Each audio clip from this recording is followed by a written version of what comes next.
Hey there, what's going on? It's Dr. Mike T. Nelson here, and we've got another awesome podcast for you today. My guest is a physical therapy wizard, Stephen Horney, and what he's going to do is this was his idea, which I agreed to. He's going to interview me about my background and probably just get me to talk about stuff I haven't talked about a whole lot, from how I got into health and fitness, some stuff I had with some eye issues, some surgeries I had when I was 4, and just kind of sort of my journey of how I got to where I'm at now. And along the way, we throw in a bunch of physiology for you and some pretty good tips also, I think. Stuff that I wish I would have learned a long time ago. So you can check him out. He's at Eye Health Sciences, IPT, Sports Physiotherapy and Movement Sciences. They're located at 600 Washington Street at Morton. This is in New York, New York. So if you're in that area, definitely check them out. I initially met him at a cadaver course we talk a little bit about here. Through Tom Myers. So we spent a week of dissecting fresh tissue, which was super fascinating, and I would highly recommend that. So this podcast is brought to you by the Flex Diet. If you want to learn 8 different interventions for nutrition and recovery that you can use for yourself, and especially if you're a trainer, you can apply these to your clients right away. Go to flexdiet.com, FLEXDIET.com. And if it's not open, you'll be able to get on the wait list there via the newsletter. That's where most of my information now goes out. But you'll be able to sign up there to the newsletter for free. Go to flexdiet.com. And here's Steve interviewing me. So I am Steve Horney, head of Integrated Health Sciences, but more importantly to you, I am one of Mike T. Nelson's cadaver dissection buddies from about It's a a year weird and a half saying, but ago. yes. Yeah, it's a weird way to meet I didn't cut someone, him but up, so we don't have to worry about that. exactly. So we were really lucky to be in the same class, and I feel really lucky to be the one who got to grab lunch with Mike every day of the course. And during an interaction like that, you tend to get to know someone, their story, what they know, their story, what they know, their story, what they know, and it adds a bit of a robustness to it. And I've always been of the philosophy, nobody cares how much you know until they know how much you care. And that is through the lens that I view Mike. Now, most of you as listeners maybe haven't been lucky enough to have that opportunity, but I want to take you a little bit through his story that he shared with me during that course, because I think that it adds an element, a spherical element to the information that you're probably consuming when you truly understand the story of the human. So Mike, we'll start with today. How are you doing today?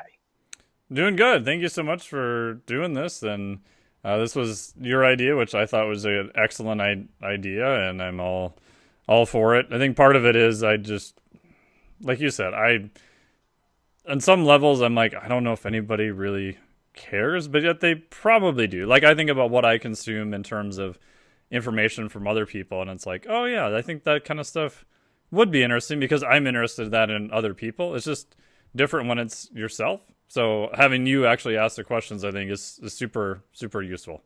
Yeah, happy to help. I think it's the difference between listening to someone on a podcast and maybe taking a course with them. When you see them in the physical and then you have those interactions at the breaks, before the breaks, and you see the way they interact, it can add or detract. And for you, I think it only adds. So let's get straight down into your story. But we're just going to start at the beginning. On my podcast, I always ask people, what's your story? I intentionally leave it completely open-ended because I want you to tell your story. But I would like you to start with your story of what you were like as a baby. So let's start from there. If we go all the way back, I guess it was a breech birth, pretty complicated. I actually was born with torticollis, so basically your head gets plastered to the side of your shoulder, basically. and no one really knows exactly what it is. Some theories are, you may know, but it's maybe a virus in the SCM or spasm or who knows. But my parents as a kid basically had to take my head and like basically self-adjust it like every day. And of course I screamed bloody murder, and I don't remember any of this. I don't remember anything that was going on. And the only reason I know that is because several years later in my late 20s, I got it again. I literally just woke up one morning and my head was like, my ear was just plastered to my shoulder. And I'm like, what the? At first you think, oh, I just slept funny. It was something weird. But like, oh my God, like I can't move my head. And went to a chiropractor, a buddy of mine, and he kind of straightened me out and said, hey, here's what's probably going on. Have you ever had this in your life? I'm like, I don't know. Call my mom at night. I'm like, yeah, I had this weird torticollis thing. Have you ever had this? Like, oh yeah, when you were a kid, you had Rhineck, and we had to do all this stuff to you. And I was Cool. like, You're oh, also adopted. wow. Just figured I'd let you know. Yeah. And then I also had what's called an ASD, so atrial septal defect. So when you're born, you actually have two holes in your heart. Most people probably don't know this, but the heart has four chambers. You've got the oxygenated side and the deoxygenated side. So when you're in the womb, you're obviously not breathing air, but the heart is still beating. So they have the hole between the top chamber, the atrium, and a hole between the bottom chamber, the ventricle. It's called an ASD, atrial septal defect, VSD, ventricular septal defect. And so when you're in the womb, the heart's beating, but the blood's just flowing around in a circle because you're not breathing air. It doesn't really have to go to the lungs. So once you're born, those then immediately start to close up because now the baby has to breathe air. And in my case, they didn't close. The VSD actually even stayed open for quite a while, but eventually did close on its own. The ASD, atrial septal defect, didn't. So when I was 4.5, I basically had heart failure. So my heart at 4.5 was the size of someone who was 18. And it's weird because I don't remember a whole lot from that time period, but I remember running up the hill in my backyard, just getting super winded. Like I was not active really at all. And then I remember a lot of the surgery. I remember going and meeting the surgeon. I remember it was actually a pediatric cardiologist, which is even more rare. So crazy guy, goes to medical school, goes to school to be a cardiologist, goes back to school, does more rotations to be a pediatric cardiologist. And this is in like 1978, so it so happened that my mom was an RN. So she saw these symptoms and she kept telling the doctors like, hey, something's wrong. Like something's like not right. Went to a bunch of physicians like, it's fine. Eventually got a referral to Children's Hospital, which was part of the University of Minnesota. Saw this guy, Dr. Katkov, and he's like, oh yeah, I bet you have an ASD. So they did imaging and like, yep, so you have a hole in the atrium. So he wanted to do surgery much sooner. Most of the other people wanted, the surgeons, everybody else wanted to wait. Because they said, well, we're looking at imaging. We're like, the holes doesn't look that big. Again, imaging in 1978, not nearly as good as what it is now.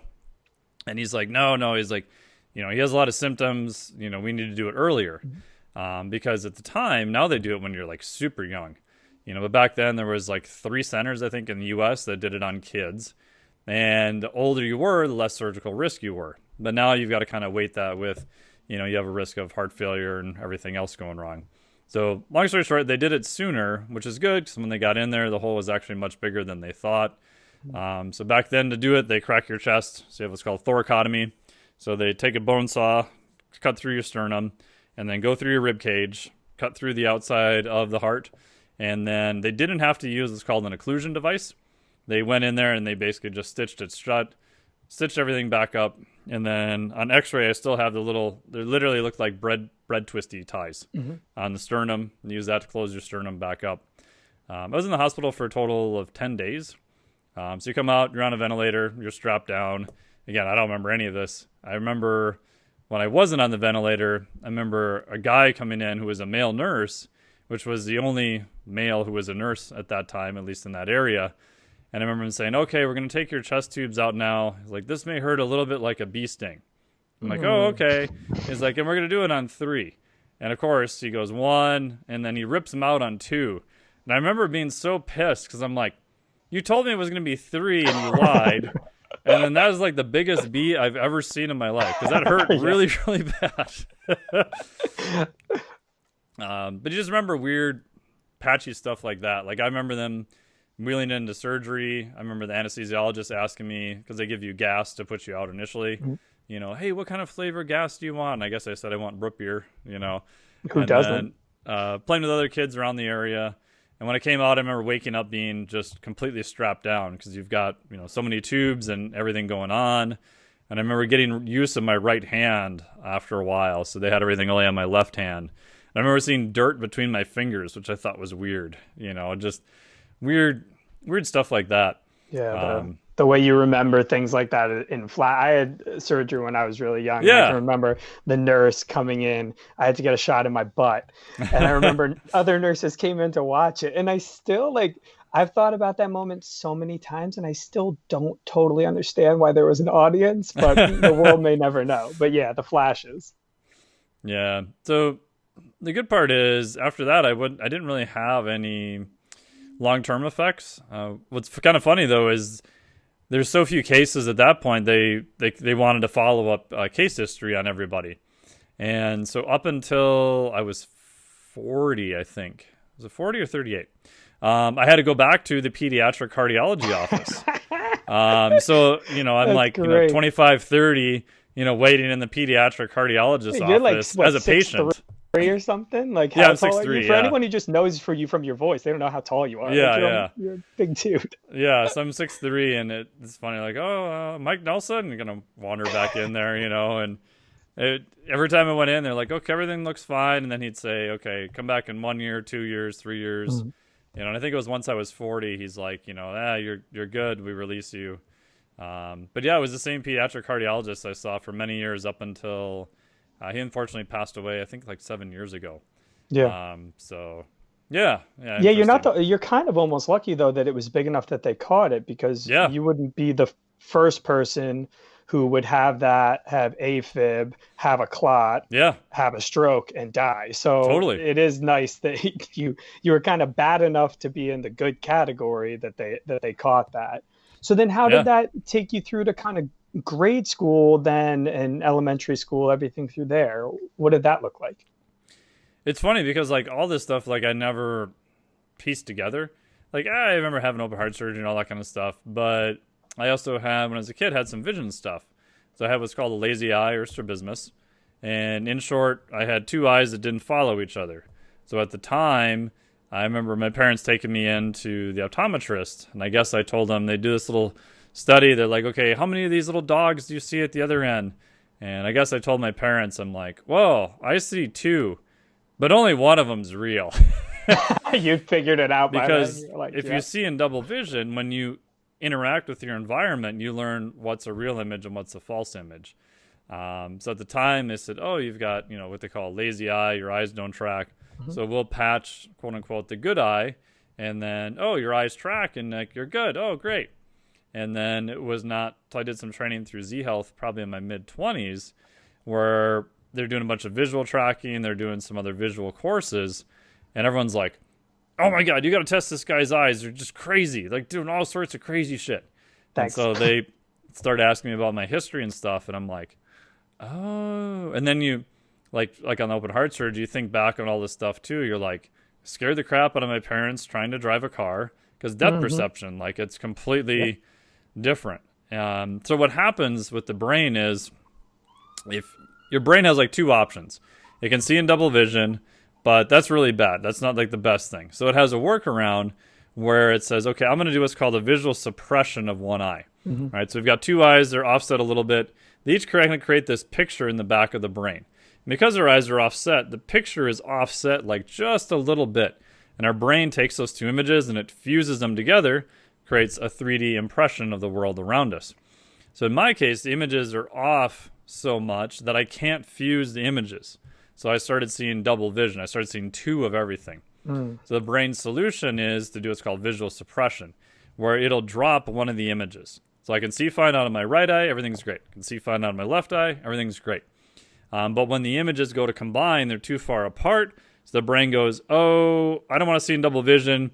I'll just drop this image from the right eye. Aha! No more double vision. Yay, we solved the problem. But you drop from binocular to monocular vision in order to accomplish that.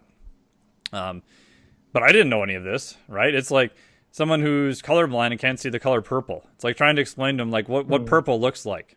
They could probably show you purple, like because they've learned, okay, this is purple. Doesn't look like purple, but they don't know any different, right? So it's like, what is it like to not see in 3D? I'm like, I don't know. This is what I've done, like other than a few flashes here and there, like my whole life. Um, so I had kind of that going on, and then you think back to having the heart surgery, and you think back, especially in your case, with just simple motor development stuff, right? Mhm. All the different things kids go through, the more movement you have. It's like, oh, what did you do as a kid? I'm like, I was horrible at sports. I hated basketball, even though I kind of played it. I Mhm. was just horrible at it. I liked reading. Why? Because monocular view, right? Pages don't move, and Mhm. you don't have to move. Oh, this is great.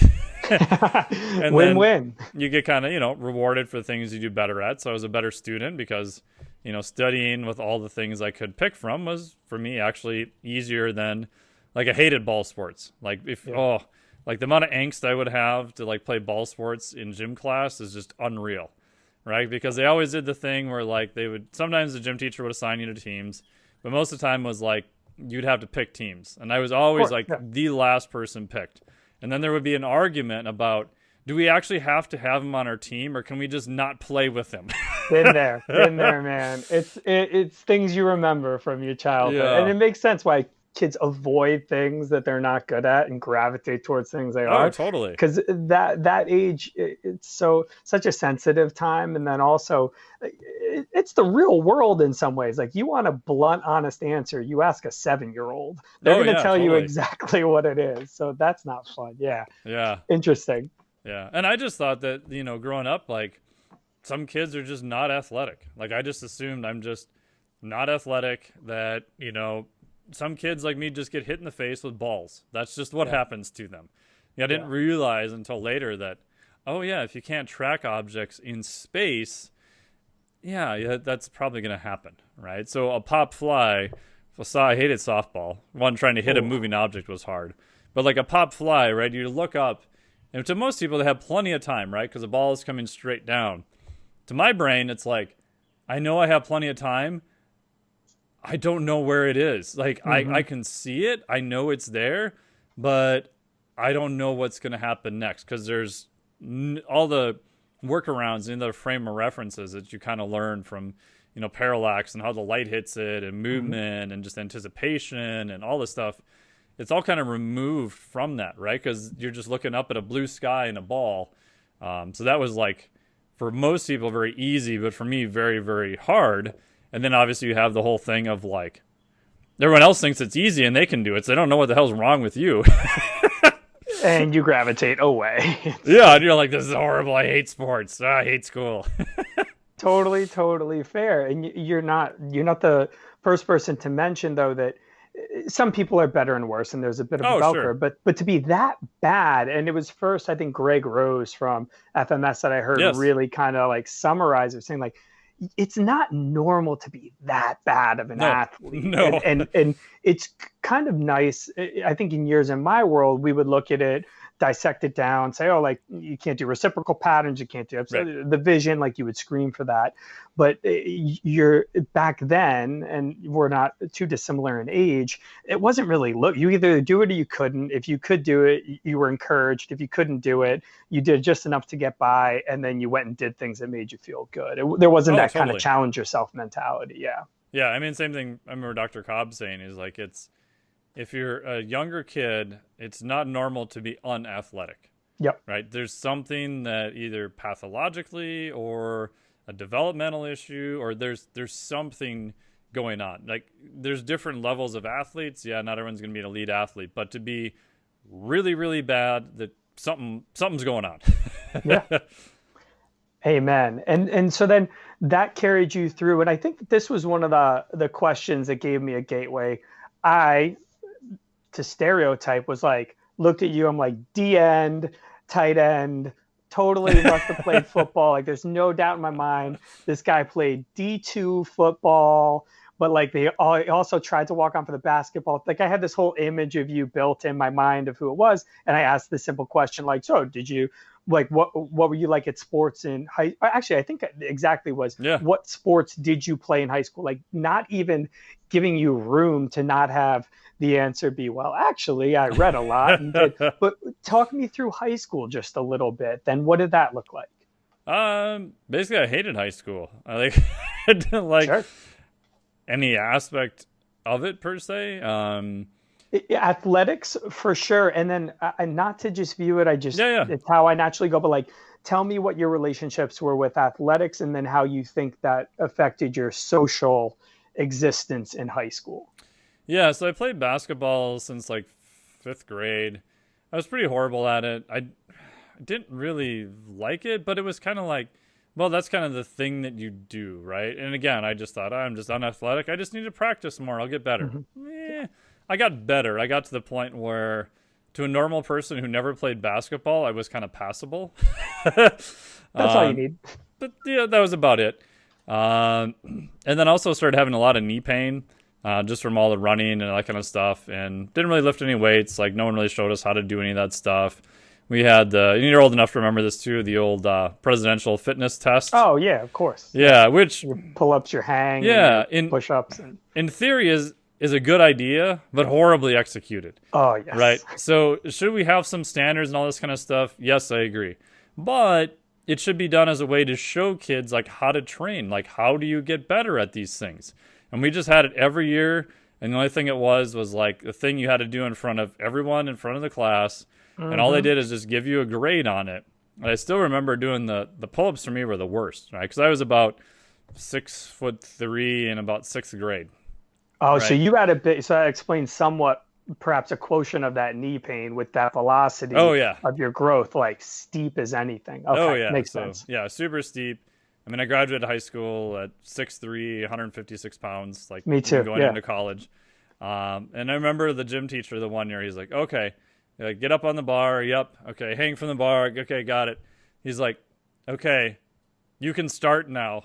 And I'm like, I am starting. He's like, And I'm almost done. you're not moving. He's like, you haven't moved an inch. I'm like, I can't move anyway. you know? What are you not getting here, Teach? Yeah, and everyone's like, oh my God, whoa. Like you, in 10th grade, we finally got to do a weight training class. And I was like, oh, this is so cool. They're actually going to show us like how to get better at some of this stuff. Because even in basketball, like the training was just basically just horrible. Just go run, Yeah. Sure. And I remember them. It turned into like the same thing of like, oh, let's just test you and see where you're at. It's like I get squashed by like the 45-pound bar. I'm like, oh, great, this is wonderful. I'm like, can someone show me how to get better at this? Nope. Then we go on to do something else. So it's amazing. I even ever wanted to do anything physical like after high school in general. I actually left a year early. My two best friends left to do post-secondary. So they went to college a year early, and I'm like, well, screw it. They're not going to be there. And everyone's like, oh, you're going to miss your senior year of high school. I'm like, thank God. Like, get me the hell out of here. And then the nice part was the state of Minnesota and the college paid for my first year of college then. So I'm like, hold on. I get 1 year of college basically paid for, and I get to get out of high school a year early, and I get to start college again a year early. I'm like, yes, I'm out of here. So I actually left a year early. That's cool. So then what did you go into studying there? Yeah, at that time, and I'll back up one other thing. The only good part Yeah, sure. was my junior year is I quit basketball because I'm like, this is stupid. I have just blinding knee pain, ankle pain. I don't like it. I hate it. And I decided, well, I always want to play golf. So I just took golf, which is basically just cheap lessons in a way for us to just go hack around and play golf. So I ended up playing with the people who were like 2 grades behind me who were good friends of mine. So we would go out and just whack golf balls after college. We weren't traveling for the team or anything like that. And so that was much better. That was like much more fun. That was actually probably the highlight of my high school experience, actually. Okay, that's cool. Hey, that Yeah. totally works. Do you Yeah. still golf to this day at all, or does that No, kind of live there in its purest state?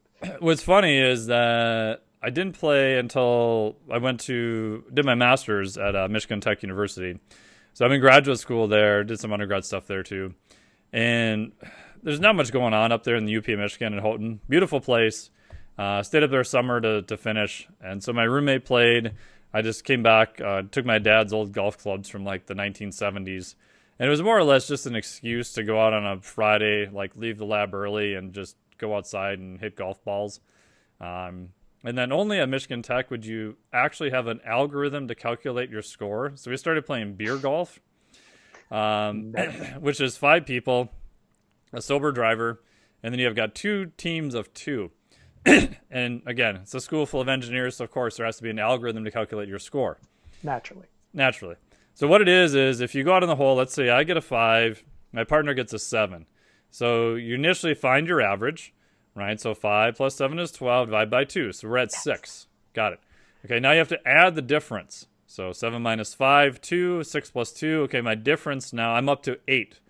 And then beer is a direct subtraction off of the hole. So how many beers you drank on that hole? So if I had 1 and my partner had 2, right? So that's 3 beers. So I was at an 8. So an 8 minus 3, I'm now at a 5. Per hole? Per hole. Oh my God. Yes. And you're a smart dude. You can figure out where this goes pretty fast. And I played rugby too, like that. But that is some gangster stuff. Oh, it was. We never finished 9 holes. We got close once. We made it to 7 holes once. We had the sprinklers turned on us to get us to go away, which we thought was fun. So we started playing in the sprinklers, which the golf place didn't think was very fun. One other time I couldn't find my partner because he was passed out laughing behind a pine tree. So all sorts of crazy stuff with beer golf. So after that, I decided I played a little bit my first year out of college, and then I kind of reached the decision of like, do I really like this? Am I getting better? Do I really want to keep doing this? Or am I just creating a lot of really bad habits that if I ever want to take it seriously later, I'm going to have to unlearn? Yeah. And I'm like, I'm just creating a lot of really bad habits. So I actually just stopped. I figured, at some point I'll take it up again. Yeah, but I think you won. As far as good golf stories and good memories, most people who take it too seriously have a smattering of positive, mostly negative emotions towards golf. It sounds like you just hit it right where you needed it to be in high school and then afterwards, and then you left it, dropped the mic, and you were done. That's quite smart, I would say. And I mean, we used it, like my roommate and I, we would just play golf and just talk shit to each other the whole time. Right. So it'd be like, I bet you a beer at the bar, you're going to slice it into the woods again and kill some birds. He's like, no. He gets up there, whoosh. He's guaranteed. Like, yeah, damn it. And one more beer for me. So yeah, made it entertaining. That's awesome. So what was your major in undergrad then? So you went 1 year early from high school. Your undergrad and your undergrad, grad school, we'll get to PhD and everything there, but like you left a year early, and then your undergrad major was when you went in and when you came out. If they're the same, that's cool. Yeah. So I was like, I wanted to do engineering stuff because I had a radio controlled car, like 10 scale one that I would tear apart and recreate it and made all sorts of stuff. But I always loved physiology and biology. So people are like, oh, you should go do biomedical engineering, which in the early 90s was a pretty new thing. But at the time, there really wasn't many colleges where biomedical engineering was like a real program. And then the handful of engineers I met at the time were, pretty smart, but I felt like I could never have a conversation with them, and I never knew anything that they said.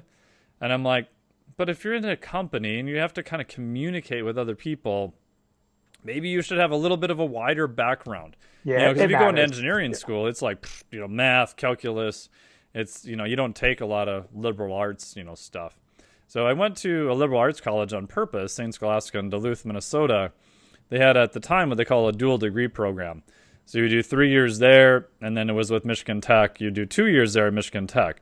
So in 5 years, you would get a Bachelor of Arts in Natural Science and a Bachelor of Science in whatever engineering discipline you wanted. And I was like, well, that sounds better. That's only one other extra year, and I get to do some other variety of stuff. So I did the 3 years at St. Scholastica, and luckily they had anatomy and physiology there, and anybody could take it.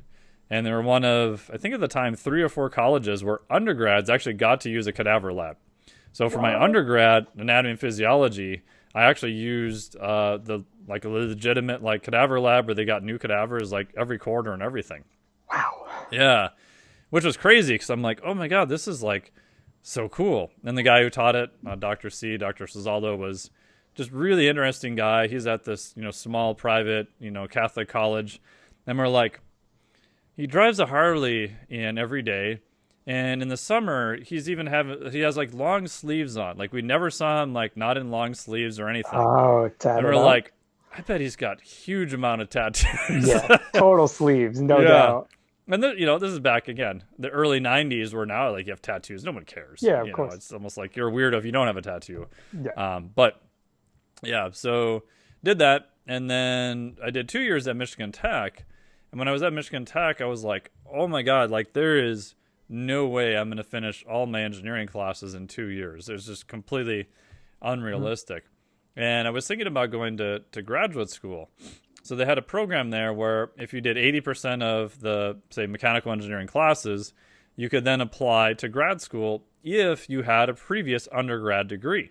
Okay. I was like, oh, cool. So I did my 2 years there, then retroactively got my Bachelor of Arts, and then I applied to graduate school. Because at the time, they're like, oh, man, graduate school, you'll be able to get your master's in like a year and a half, no problem. I'm like, well, that's not much longer it's going to take me to get another bachelor's, so great. Of course, that turned into 2.5 years, and by the time you add all that up, you've been in college for 7.5 years in a row, and it's like, Christ, I could have got a friggin' PhD by the time I did all this. So, and then you decided still to go get your PhD. Yeah, which is even more wacky, because at the end of it, my advisor's like, hey, I know you've been here for a while. Your master's took a little longer. He's like, you should stay, just do a continuation of this project. We can get you done in like another, 2.5, maybe 3 years. You can get a PhD. I remember looking at him going, you're insane. Like, I'm so burnt out.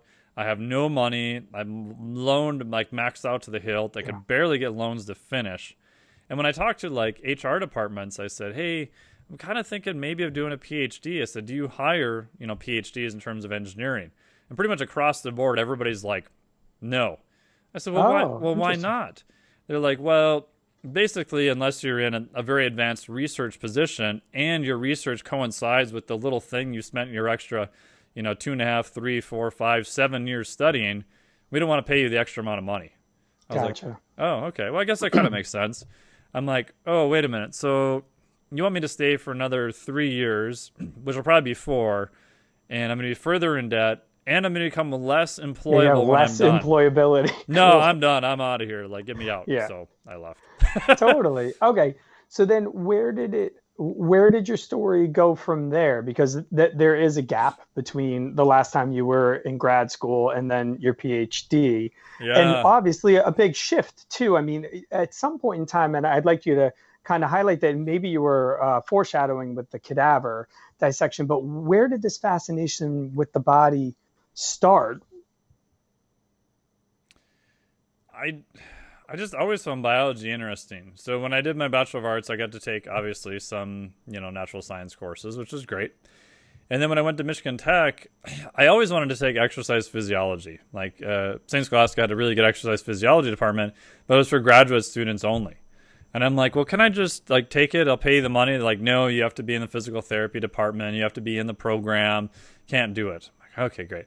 So I get to Michigan Tech, which is engineering school, and they had hired in the Center for Biomedical Engineering, one of the professors they hired was actually in exercise physiology because they did have biology and some physiology programs there. So I remember going up to him going, hey, I'm so excited you're here. He's like, what's your major? So, I'm doing mechanical engineering. It's like, oh. I said, but you're teaching a 400 level exercise phys course this fall. He's like, yeah. I'm like, can you sign me into the class? He's like, have you had any exercise physiology at all? I said, no. I said, I had anatomy and physiology. And he's like, I was a pretty below average basketball player. Right, yeah. And he's like, well, wait a minute. He's like, why do you want to do? He's like, I can't sign you in for credit. I said, oh, I don't give a shit about credit. Like, I don't want any of the credit. He's like, wait a minute. So you don't want any of the credit for the class? I said, no, I could care less. I don't need any more credits. He's like, but you want to take a 400 level exercise? He's like, why? Yeah. I'm like, because it's cool. And he looked at me and he goes, I can't legally do this, but if you happen to show up every Monday, Wednesday, and Friday at 10:30, is like, I'm not going to kick you out. Like, oh, perfect. The class. That's so I just walked in. Yeah. Oh, that's cool. I'm glad that he encouraged you. Do you think that if he wasn't encouraging that you would be on a butterfly effect with anything, but do you think that you would be on a different trajectory in a different place talking to a different person right now? Probably not, just because I always found it fascinating. And the good part was he actually stayed around. So when I was in graduate school, he taught some of the physiology classes. So I ended up taking an aerospace physiology class and a couple other ones from him. By that point, he just said, "Oh, you're a grad student. Fuck it, I'll just sign you in." I'm like, "Okay, great," because my research was through the Center for Biomedical Engineering. So he used that as a reason to say, "Oh, you're doing research in the Center for Biomedical Engineering. That's good enough." Till the time, I ended up doing a master's in mechanical engineering. I did it's basically solid mechanics, advanced study of how shit breaks. Okay. I wanted to do internal. Thank you for dumbing that down. Yeah. I did not know that, and now I do. I wanted to do internal bone fixation, but I couldn't get research. So I ended up going to the Center for Biomedical Engineering. I said, "Hey, man," I said, "I'm basically going to get kicked out of grad school if I don't get a project. I can't find funding. They promised me funding for a year and a half. I don't have it."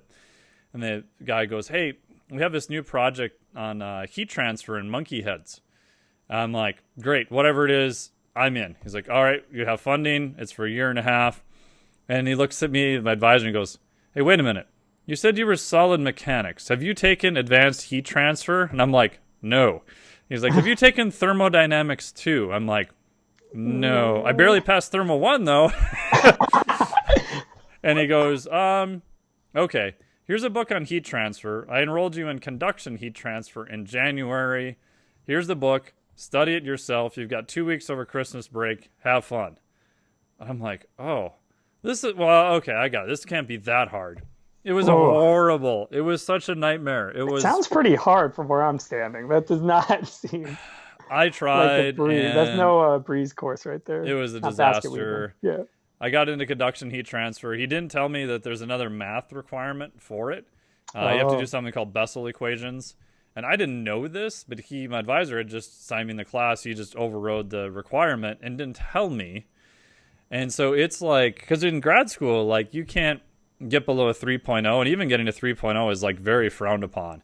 So if you get any class that's in your core curriculum below a 3.0, they can technically, basically, you lose all your funding and you get kicked out.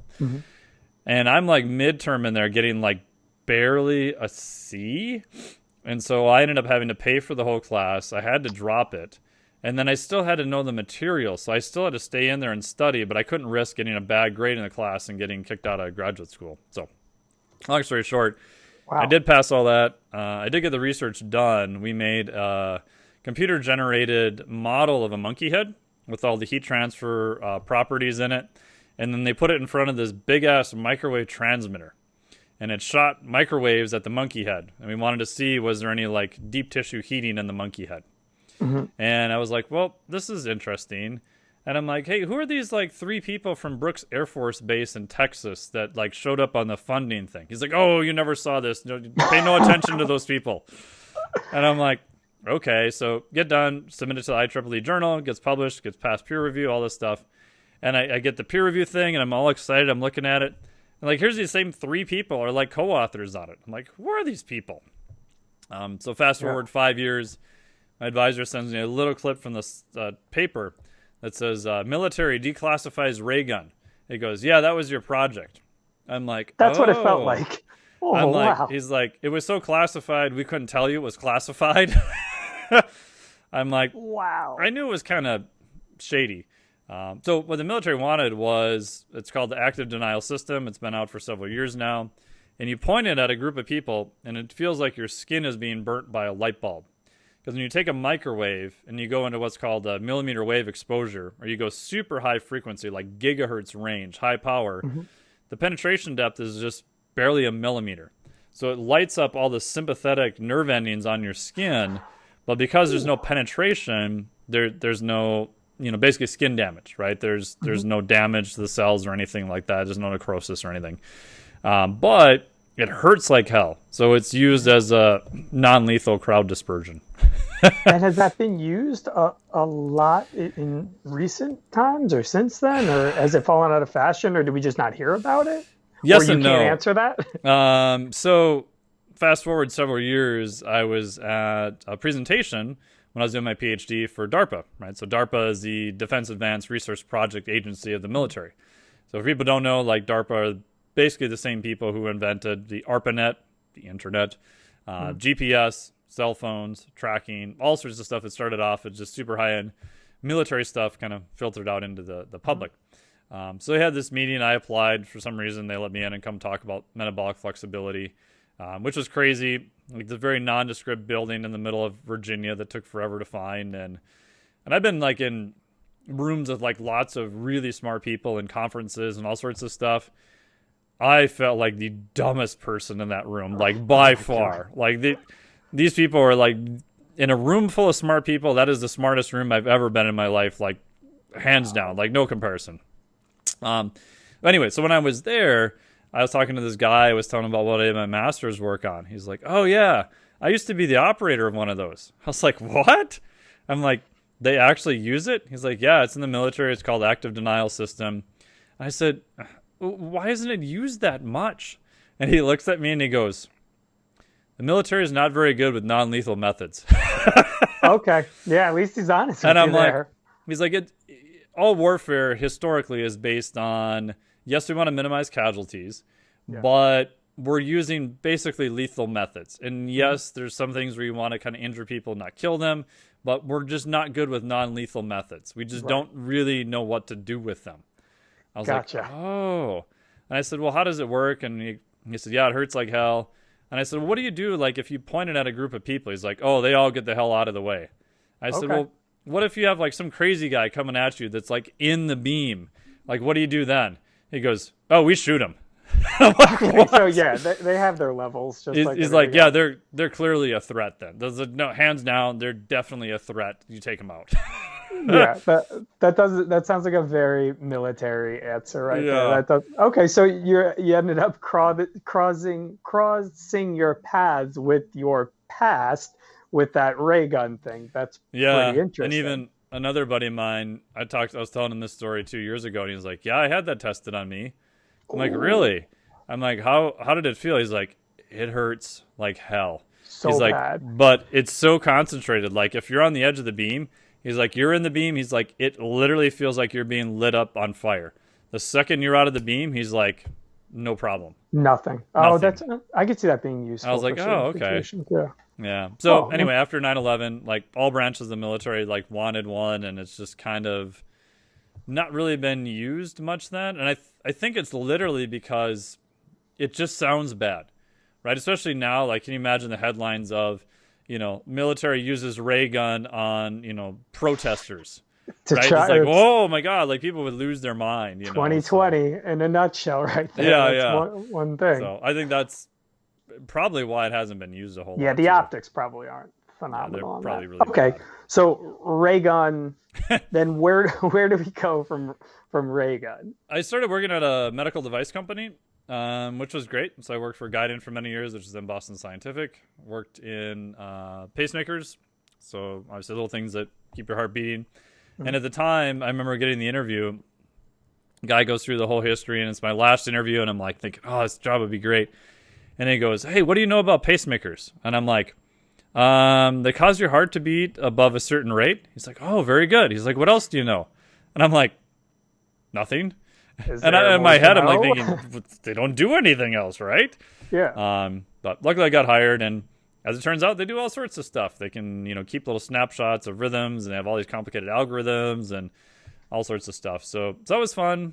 I worked there for a while. I worked in the leads division, so little wires they stuff down in the heart that have even little screws that'll come out and auger into the side tissue to hold them in, and just all sorts of really fascinating stuff. And then I was like, I've never gone back to school. I did almost 7 years. That's plenty. And that lasted like a year and a half until I found out, hey, you could take classes and, time Guidant would pay for it. I was like, oh, cool. So I started going to the University of Minnesota, just started taking physiology classes for fun. Met a guy there who worked for Medtronic, and I said, hey, I'm thinking about doing a master's in physiology. And he's like, well, why do you want to do another master's? I'm like, I don't know, because physiology is cool. He's like, well, what would you do with it? I'm like, I don't know. He's like, well, maybe you should look at getting into a PhD in biomedical engineering. And I'm like, oh. I'm like, it's, obviously I have to do research, a little bit more work, but it's probably a lot more useful in terms of industry at that point. So I'm like, okay. So long story short, I applied. It took me 2.5 years to get in. They lost my application. All sorts of things. I had to take the GRE, which my advisor there told me He's like, we don't care about your GRE score. Just walk in and take it, which is the worst advice known to man.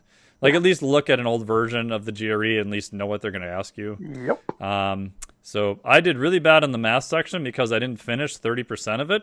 Yeah, if you don't know what a quant is coming your way, that is not on the job. You're not just going to be like, oh, I got this. Yeah, it was bad. And so, unfortunately, that went with my application. And eventually I got so mad, I said, okay, who's the person that has to decide this? They finally give me the guy's office. So I started just showing up and sitting outside his office. Like, literally, I would go down when he had office hours, which he was never there for. So this goes on for months. The secretary, like, knows me by name now. So she would start calling me and telling me, like, when he was actually going to be in. Oh, nice. So I get there, and he's like, I don't know who you are. We don't have your application on file. And there's, like, papers galore. There's, like, you can barely see the guy's head through these stack of, like, papers and stuff. Got it. And I jokingly said, he's like, I don't know, we can't find your application. And I'm looking on his desk. There's this purple folder buried below, like, 8 books and, like, 4 inches of dust. And I sarcastically said, oh, is that it? And he opens the folder and he goes, son of a bitch, it is. Oh, my God. Serendipity. Wow. And he looks Grandma. at it and he goes, GRE, your score is barely okay. Wait a minute. You have the inverse score of everyone who's ever applied for engineering school. Like, your verbal and written are really good. Your math, is your math score a typo? But have the other applicants made ray guns? Yeah. Yeah. So he gave me a bunch of shit and he's like, we'll let you in on probation. We don't know if you can make it. I'm like, I've been taking classes here for 2.5 years. I literally have like a 4.0. I think I'll be okay. So I got in on probationary period, and this went through until I couldn't find any research. So the whole time I'm like, I started training people. I started doing more stuff with training, exercise physiology. I'd go to exercise physiology conferences just for fun. And I kept thinking, I'm like, maybe I should change my degree. But then, the sunk cost fallacy thing, you get so far into something, you're just like, oh my God, I've invested like 4.5 years of my life in this. I just need to find funding. The labs are funded by a different company. I couldn't get the right advisors. And I remember sitting in a class on MRIs, was I had to take one electrical engineering credit. And the guy walks in and he goes, all right, we're now going to drive all the equations that are used in an MRI. I went, oh, this is going to be bad. And he starts just drawing stuff on the board. And I'm sitting in here with PhDs in mathematics and electrical engineers who are in the PhD program. I'm the only biomed, mechanical engineering person in the room. And they're all just like furiously writing stuff down. And I have like a minor in mathematics by this point, and I don't even know what they're doing. So I poke the guy next to me. I'm like, hey, man, do you even know what's going on in here? Like, what is he writing? And he looks up at me and he goes, no, and just starts writing stuff down. Nice, honest answer. And I went, oh my God, what am I doing? I'm like, if I somehow miraculously pass this class, then I'll finish this degree. And after a couple days, I just said, no, I'm done. I just pulled the plug on it. That fall, went over to the exercise physiology department. I'm like, oh, this will be so much better. I know I have to start over. It's going to suck, but this is what I want to do. I'm done with math. I'm like, oh, no more math. Literally, day one, I walk in. My advisor's like, hey, we got 2 new projects, and they both involve math. One's on heart rate variability, and one's on metabolic flexibility. And there's like 5 people, they're grad students, and I'm sitting at the end of the table, and he points at me and goes, hey, you, new math boy, whatever your name is. He's like, these are your projects now. And I remember just thinking, what am I doing? What? I dropped out of a program to come here to avoid math, and now I get more math. And your name's Math Boy. Cool. Yeah, the guy doesn't even know my name, So that's how I ended up in the exercise physiology department, learning heart rate variability and metabolic flexibility. Yeah, that's cool. And that's where you and I connected a little bit. I can't pretend like I knew very little, but was familiar with metabolic flexibility and HRV. Yeah. And I feel like when we were sitting in the back of the car being driven by, by 2 of the best physical therapists in the country, like what a cool car that we were in. Oh yeah, that was awesome. Amazing. So lucky. But I remember kind of like perhaps taking the Cliff Notes versions of probably things that you had written and research that you had been involved in and kind of giving it back to you. And you kindly, not that I was wrong, but taking it and being like, hey, I'll take that alley-oop and then dunk it. And it was really nice because, I mean, so obviously both of those now have become very popular with good reason. But it's nice to know that you have that spherical knowledge. You have that understanding that goes well beneath what we're just seeing on the surface right now in people's podcasts and how they're applying it into wearables. Like I have the Oura Ring on right now and things like that. What do you think they're getting right when they talk about it? And maybe it's at the point where it hasn't been such a bad telephone game where it's getting bastardized at all. But take HRV and take metabolic flexibility and say, here's what most people are getting right. Here's where what most people are missing. And take both of those topics if you could. Yeah. So I think HRV, they're getting right that it is a marker of your nervous system. It is a pretty good non-invasive marker of the autonomic nervous system. So the amount of parasympathetic and sympathetic. That's all pretty good. No one wants to discuss the math, which I get because... You can have hours discussions about all the different ways to do it. And at the end of the day, unless you're a researcher, it's not a lot of value added per se. Okay. Just do simple time domain, short, you're going to be fine. Where I think there's a big debate, especially still even in strength training, is people want HRV to be predictive of things. And in terms of endurance performance, it's okay. It's not the best thing, but it's not too bad. In terms of acute strength training performance, it's pretty horrible, right? But if you think about it, this kind of makes sense, right? So think of how often you've been acutely sleep deprived, especially with travel. You got a lot of shit going on, but yet you somehow make it to the gym, you have a cup of coffee, you get through your session, and you either leave and you're like, that session was pretty good, or sometimes you actually hit a PR. Like your performance on that day is actually pretty good.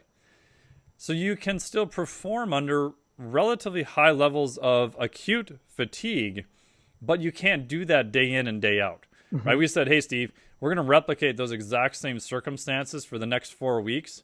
You're going to be destroyed. You're going to hate your life, right? But acutely, you can kind of buffer some of that stuff. So HRV is saying, hey, you have this amount of fatigue, we'll use that, it's just sympathetic stress, on board, but you can still perform well.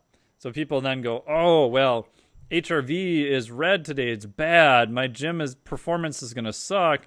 Oh, I went to the gym, it was good, HRV is horrible, screw you. Yeah. Well, how many other things other than performance itself are predictive of that session? Maybe willingness to train, maybe vertical jump, maybe velocity, but a lot of those things are already performance type metrics already, right? We can't even look at your blood. We can't do anything else that's very predictive. So to me, HRV, I still think my little quote golden rule of HRV is the only thing HRV tells you is at that time the status of your autonomic nervous system. Now to me, that's like super useful. Like if I can get up every day and know where my nervous system is at, I think that's a pretty useful piece of data. Now, is that going to predict my performance? Not really, right? So the analogy I also use is if I take my 2001 Jetta, a little V4, and I just jam down the gas pedal and I redline it to Cub Foods, I can get there faster, right? But I can't expect to do that every single day and have the car go like 200,000 miles, right? It's probably not going to happen, right? So you can definitely apply more stress to your system, and you can acutely do pretty well with that, but you're not going to do that day in and day out, right? So if HRV stress is kind of becoming more and more stressful, at some point the wheels are going to come off that, right? And you're going to have to pay the piper at some point. And then where does your mind go with metabolic flexibility? Same thing, like we're getting this right in general.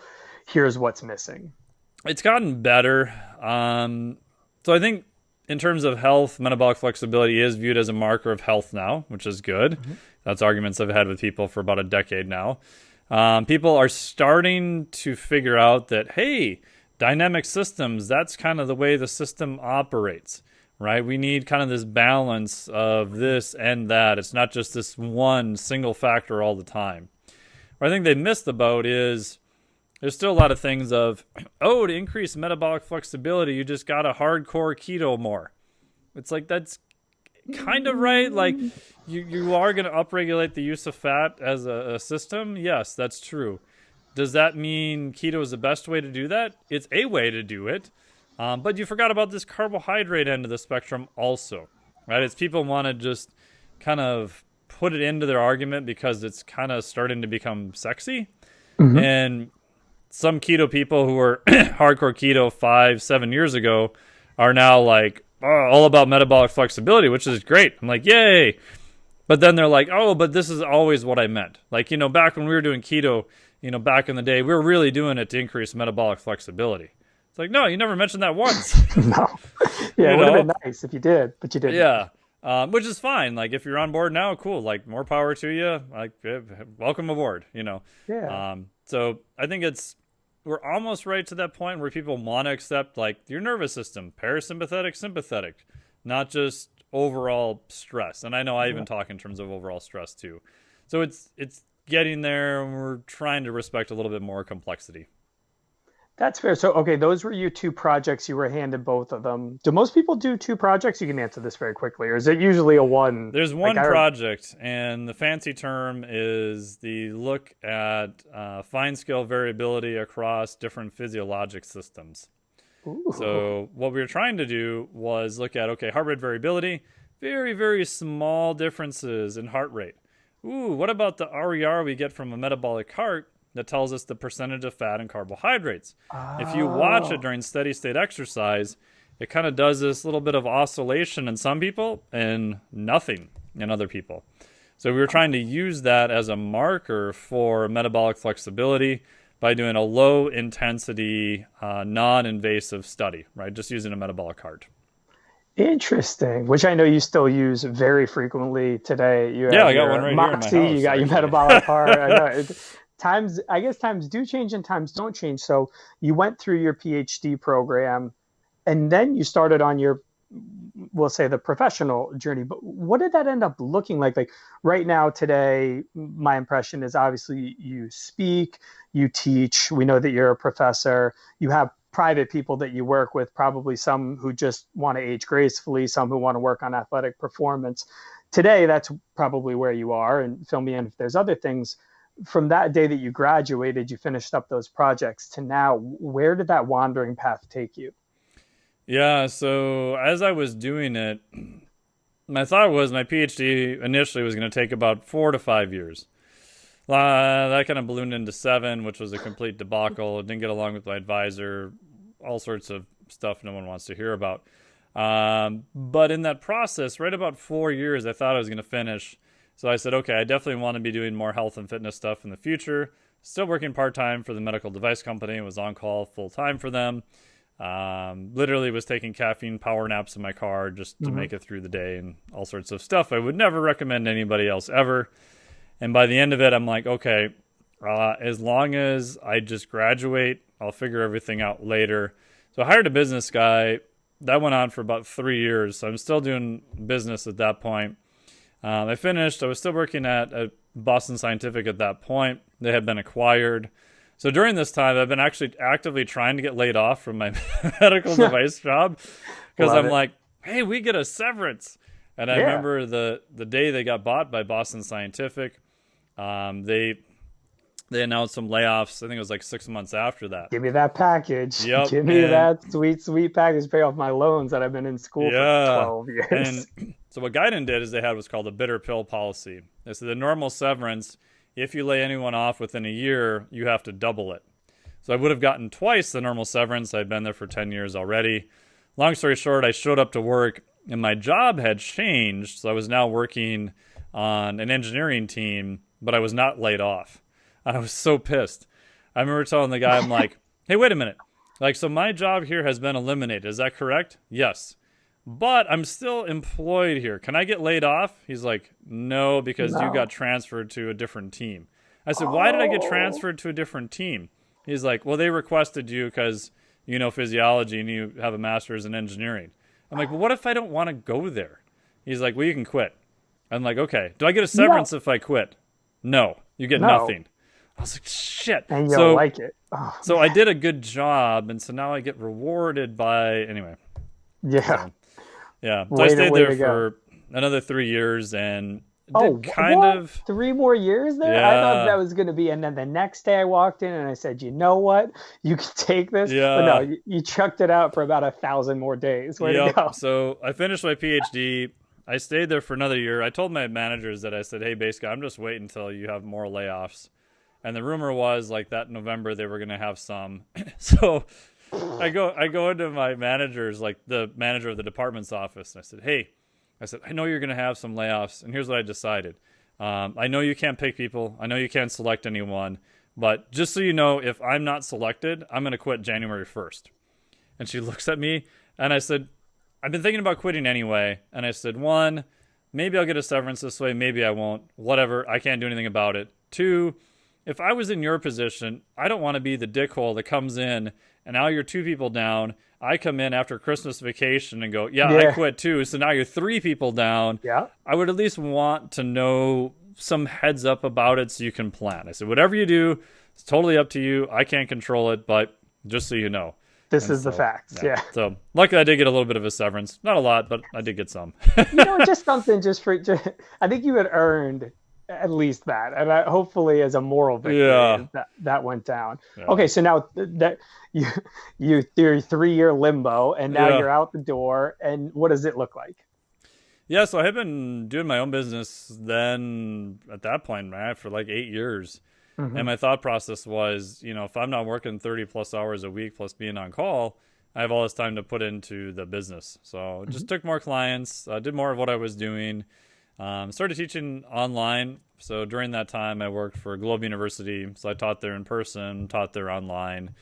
I'm just started kind of doing what I'm doing now, really. Okay, so that was the start of that walk up the stairs to where you are now. Yeah, and it's freaky. I mean, anyone who does, even like yourself, like, man, I remember when the first time I hired a business guy, I was paying him, $2,500 a month, and thinking, I'm not making $2,500 a month from the business, but I'm like, I don't know anything about business. Like, I know nothing. I didn't take a single business class. Yeah, I almost actively want to know nothing about the business. Yeah. So that's not why I got into this.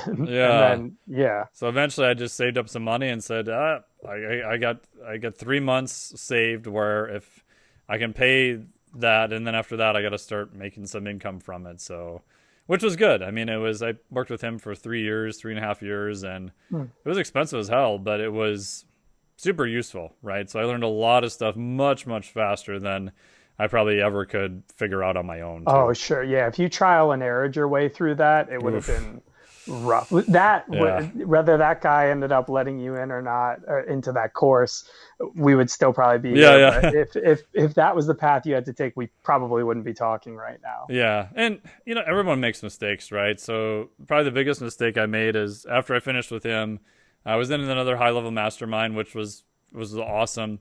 And at the time, I was like, I'm kind of losing money, but it'll be okay. So I put everything into an ongoing educational product for CEUs. Had the product done. It was a continuation model. It was $100 a month. And I had everything all done. I did that for 4.5 months. I sold 3. Not just 3 people, like 3 copies. Oh, wow. So after the end of that month, I was like $35,000 in debt. I was just like hating life. And I remember going to a mastermind I did with Ryan Lee. And I remember sitting there, and he looked at me and he goes, "What are you doing?" And I talked to him a bunch before. And he's like, "You need to do a certification." I'm like, no, I don't want to be one of those dickholes selling certifications. Like, anyone can do a certification. I know. And he looks at me and he goes, well, you're a qualified dickhole to actually do a certification, and that's what trainers pay for, so maybe you should do that. And I'm like, okay, why am I arguing with him about this? Like, maybe I should do that. So, so I ended up doing the certification then instead, so... Yeah, so I didn't want to be one of those dickholes that's doing a certification, and then it was pointed out to me that, well, I probably have qualifications to actually be one of the dickholes doing certifications, and that trainers in general really only buy certifications. Some will buy CEU products, but that's probably a much better way of conveying information. So at that point, I decided to do the Flex Diet certification, and I had been thinking about that. I had most of the material. I had been writing about it. I have done e-classes. I had tested it out with all my online clients and everything. It was just finding a way to put it in a system that actually made sense. So yeah, just did that then.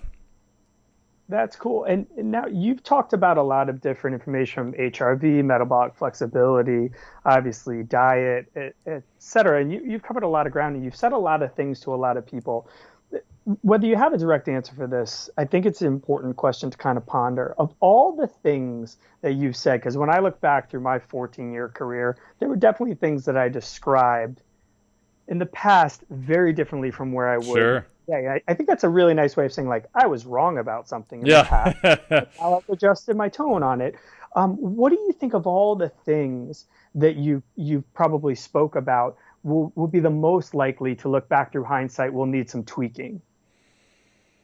I think a lot of some of the concepts I may have gotten correct, but the delivery was horrible.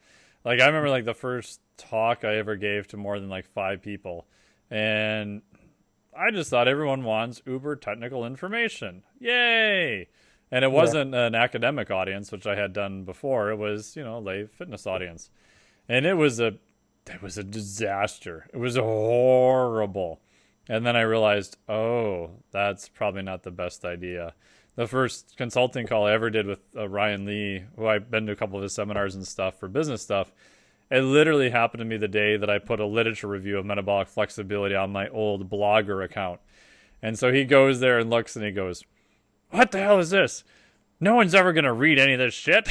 And I'm like, yeah, for the audience I'm trying to speak to, he's 100% correct. Academics will, but that's not the audience I'm trying to talk to. And then I remember speaking at the fitness summit for the first year, changed everything, tried to put more stories and stuff in, and it went much better. And I remember when I went back the second year, the things that everybody remembered were like the stories. They even got like the concepts kind of wrong, which is on me, not them. But then I realized and went, oh my God, like this is how humans think. Like we think in parables and stories, and that has to be at some level like part of, I think, better presentations. So that kind of made me rethink like how I was presenting everything and even just what I was writing and who is my audience and all that kind of stuff. I think that's pretty appropriate to what we're doing right now. That meeting people where they're at is a huge thing that can take some shifting.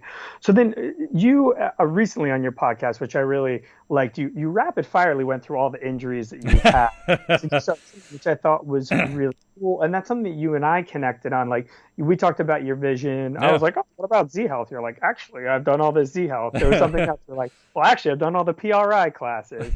And then I asked you a question that I like to ask a lot of people is, what is not mainstream? Like almost like, what do you think I don't know about right now that I should know about? And you spoke about RPR. Yeah.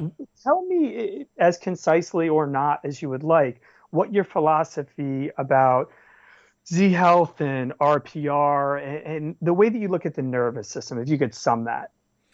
Yeah, I think there's some good systems that are looking at the nervous system. And my introduction was through Z Health.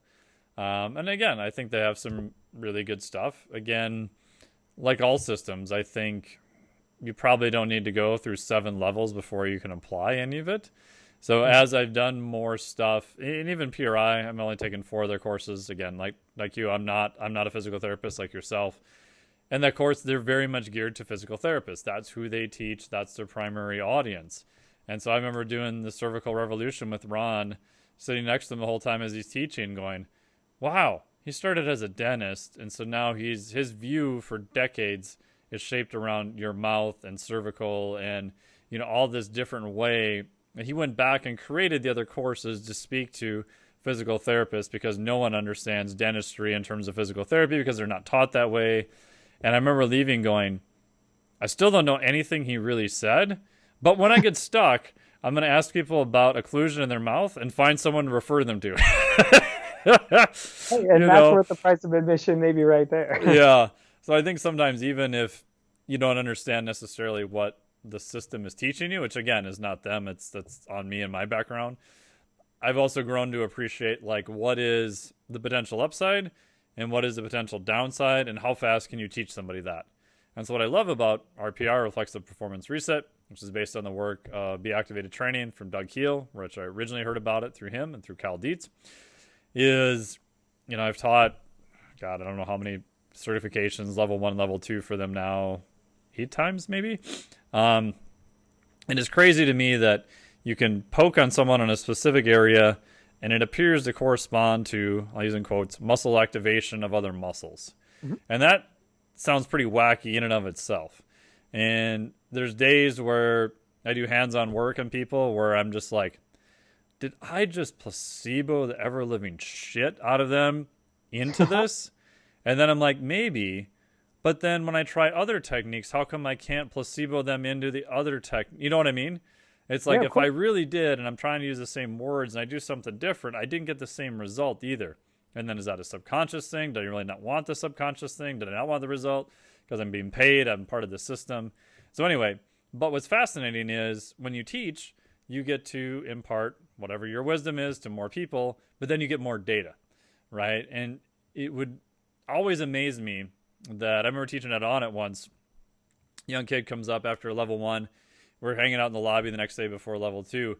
He goes, "Hey man, I did the little crazy ass drills you showed us yesterday." I was like, "Oh cool, how did it go?" He's like, "It was crazy. So I had an athlete this morning who was a swimmer. We had her do them before her timed laps, and she cut like a second off her time or something. I don't remember the distance, but it was pretty significant." And I was like, wow, that's crazy. And you hear more and more of those stories where it's an actual performance thing, it's a timed event. And then even just teaching. I was in Australia teaching it. We had a guy there, had a really hard time just doing a basic sit up, like abdominal activation stuff, wasn't working at all. And in my head, I kind of think, okay, if we could get him to do a sit up by the end of the weekend, that would be pretty cool, right? You Yeah, always kind of have these pretty ideas. You're like, yeah, that would be cool. So we went through level 1, wasn't able to do any of it. Did some stuff through level 2, and on the end of the last day, he was able to do it. And he's like, "Yeah, I've been working on that for like about 30 years." And so anyway, you see stuff like that, and you're like, "Wow, that's." I don't know if it's a placebo. I don't know exactly what the effect is, but after you do something and you replicate it enough, you're like, "There's something is there." Right? And I Yeah. think there's a beauty in a system where maybe no one really understands all of it, but there's not much of a downside. It's relatively easy to teach. And within, 1 or 2 days, you can do a lot of things that are pretty crazy. Now, again, we don't have the background such as someone like yourself. Who knows why it happens? I don't know. I can give you some long made up answers that's probably half bullshit, and I don't even know what part's bullshit, but I think for the average person who's just a practitioner, which I don't mean in a derogatory sense, if No, they no can offense. go out and act as someone who can impart this to someone else and they can get better, and then when they get really stuck, you're like, okay, yeah, I don't know, then we need to see you and we need to see other people. It's just like people are like, well, hey, are you mad at people like getting better with exercise and doing better nutrition? Isn't that taking away from your job? I'm like, what are you joking? Like, I wish everyone would do better with that because at some point, it's like I want to see the more advanced cases because that's more interesting to me. So I think dissemination of more basic knowledge is a good thing, and then looking for systems that are more simple but effective is a good thing. Yeah, and I think looking at through the lens of we may not know the mechanism of action to the T, but we do have these things working well, correlating to these outcomes. Yes, And the other is just trying to figure out, well, for whom does it work best for? And that's correct. where I think a lot of systems they get a little too broad and they get a little too full of themselves. Where saying like this is the mechanism of action for sure, whereas the way you put it, and like half of this might be bullshit, tends to keep people on the hook a little bit longer because you don't get that reactiveness where people are like, no, there's no way that that happens, and then they throw the baby out with the bathwater. So commend you. I'm going to finish off with two Yeah. questions. One you kind of actually almost led me towards, but the first one is I think you're really great at making connections, drawing from your different realms and obviously your vast history that we just covered. What's on the what's the next front look like? What are the connections that you've started to make between the different systems? And it can be anything between like gut and spirituality. Like I'm trying to pick things that are totally all Yeah, over the yeah. place. But for you, you make connections well. What does the next frontier look like in your eyes from the connections that you've already made while you're in your mole hole reading research and Yeah. out at courses and working with people? Yeah, so two things. One, I think a framework that I set up for myself is I allow myself to kind of mix fields at a certain point, right? Because the old fitness thing, and maybe it's not so much in physical therapy, is you have to stay in your lane, just do your stuff. And is that solid advice? Yeah, I'm not trying to be a physical therapist. I'm not trying to be an RD. I'm not trying to be things that I'm not, especially when you're new and you're just starting. However, you also have to realize you're dealing with a human organism, and you have to know that, okay, this is maybe outside of my realm, so I need to refer them to someone else, not tell them not to do it, right? So have a referral network, absolutely 100%. But if you're a trainer, for example, you can talk about exercise and you can talk about nutrition, right? You should probably have some training in those things. So you probably can mix those things at some point and be okay. So for myself, I said, okay, my level is when I feel like I have enough education in something, and then people will pay me only for that thing, right? So I'll test it via the marketplace. And then two, will organizations pay me to teach it? So for Mm-hmm. me internally, those are things that I use as just kind of a barrier to entry. Okay, at that point, I can probably start looking at other areas, right? So I taught biomechanics at St. Thomas for a while. I've taught exercise technique for quite a while when I was at Globe. Nutrition I do mostly through my own certification and some stuff through the Carrick Institute. I did stuff through mindset through the Mindset Performance Institute. And then I do teach once in a while for RPR, Reflexive Performance Reset. And I charge people just literally just to only do hands-on work. Mm-hmm. So I think the bridging of all those, I think, goes back to how does your body arrange itself in terms of survival? And so the next thing I'm working on is what is like physiologic flexibility, right? So things that we absolutely have to have for survival, right? The main ones are going to be temperature regulation, right? Humans are homeotherms, pH regulation, and probably fuel regulation. Like if I had to name just three, I think those Yeah. would be like the top three. And if you get better at those things, right, because you're probably going to have like for breathing, right? Whole arguments about breathing, that could be a whole podcast, that could be a whole year discussion. Sure. However, I would make the argument that because breathing is so essential, you will probably have more compensations in it because you have to find a way to breathe. You Mm-hmm. have to figure that shit out, right? So if something is really high on the survival list, you probably have more compensations. It doesn't mean you can't do it, but that means that there's another level where if you start peeling back those compensations, you can become more efficient and more robust as a human being. So that's what I'm looking at now. In terms of practicality, what does it look like, right? It looks like different breathing techniques, right? Hypercapnic, hypocapnic, hyperventilation, hypoventilation, stuff with temperature, hot, cold water immersion, sauna. So trying to put all these right now I feel are very disparate techniques that are off kind of in their own camp and everyone's got some good information. But like how do they all kind of go together? Like what mechanism and principles do they apply under and then pull out the techniques from there? So that gives you a little bit more of a system to eval it to see where that person is missing. And then once they have the basics, right, they're good at sleeping, they got nutrition, they got exercise down, I think those things are going to serve as the next level to make them a better person.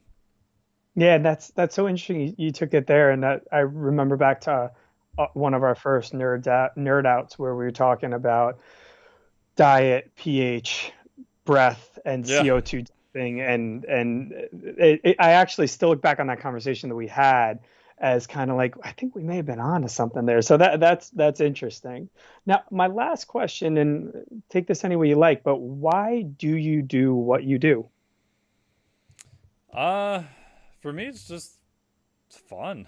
It's like I feel like you're just at the end of the day, I get paid to figure out problems. Like I get paid to be a problem solver. Which to me is probably because I'm too much of an engineer. It's like that's fascinating, right? And like the Seth Godin quote is that, I think it was Seth Godin, that all the easy problems have kind of been done, right? We're left with the really hard problems, right? So we need people who are really good at the art that they produce, right? The work that they do to leverage and to solve hard problems, right? I mean, there's a lot of things we know about obesity movement, but yet I look around, at least in the US, there's a lot of people that don't move well and are very obese, right? So on one hand, we could argue that, hey, we have all this data, but we kind of still have this problem of people move poorly and are obese, right? So for me, on an individual level, what is those problems that you get to solve? So in essence, I get rewarded for my own curiosity. And luckily, because of all the issues I've had, it's kind of pushed me into all these different directions to kind of experiment and play around with myself and then figure out how do they go together and then figure out, okay, when do you actually use that for what client? So one of the things I do now a fair amount is just Skype calls with people that are just stuck. They're like, hey, I got this thing, I can't seem to lose weight, or my performance is stuck here. Like knowing all the things I know, like would I do anything with them or would I send them to somebody else? And if I would send them, where do I send them? Right. So one person went through their whole history. It's like, oh yeah, you've been knocked out 6 times. Yeah. And all your hormones are screwy and you feel like your movement is off. Okay. You need to go see my buddy who does, clinical neurology, functional neurology. Like go to him in Chicago, like at least do a assessment. If he says everything is cool, then okay, that's not it. We'll look at something else. Well, that was a major issue and they had all sorts of brain stuff going on. So just trying to figure out necessarily what is the next thing to do, and then kind of what is the next area that's like the old logs that used to come down the river. Like what is the kingpin that you have to pull out to get everything moving again? Right on. Yeah. Yeah. That's cool. Well, thank you so much. Thank you. You are a beautiful, beautiful human No, being. well, thank It's you for your nice. time and giving up all your Oh, time just to ask me crazy questions. I appreciate it, man. oh, my pleasure. I enjoy it. It's nice to see someone who's so good at their craft. And again, for the last question I just asked you, but like you're in it for the right reasons. It's really nice to see someone who just genuinely wants to help other people out and who's really good at it and who's put in the work to become good at it, just to be good at it. And then it's nice when that's shared with the world. So thank you kindly. This has been an honor. I Thank hope to you. see you in person shortly. Stay safe for sure. Yeah, and if people want to find you and need your physical therapy services, how do they do that? Yeah, for sure. So we're at I as in integratedhealthsciences.com. You can go on there, check out, probably following us on Instagram's the best way is at iHealthSciences. There's a lot of overlap between the way that we look at the body. And I think everyone who's willing to change and look outside the box is all looking at the same things right now. And we're proud to be a member of that. And thank you for all your influence on that. Cool. Thank you so much, man. Appreciate it. Thank you. Thank you so much for listening to this podcast. I greatly appreciate it. Big thanks to Steve for taking his time and interviewing me, especially as there was a tropical storm going on. And I guess it knocked out his internet for quite some time right after we did the podcast, or that the government or somebody was listening to us talk about ray guns a little bit too much. So again, you can check him out at ihealthsciences.com, sports physical therapy and movement sciences at 600 Washington Street at Morton, New York, New York. Again, big thanks to him for all the questions. Hopefully this was useful to you listening and you got some more background, learn maybe things to do and maybe things not to do. But I think the big key that I've learned is if there's something you want to do, just keep moving forward. You only need to know enough to know what is the next action to take, and you can get pretty far doing that. So this podcast is brought to you by the Flex Diet Certification. Go to www.flexdiet.com. And there you'll be able to get all the information. You'll be able to sign up to the wait list for the next time that it opens. And again, most of my information goes out to the newsletter there, which is free to sign up. So go to flexdiet.com, FLEXDIET.com. Thank you so much once again for listening. Greatly appreciate it. Talk to you all soon.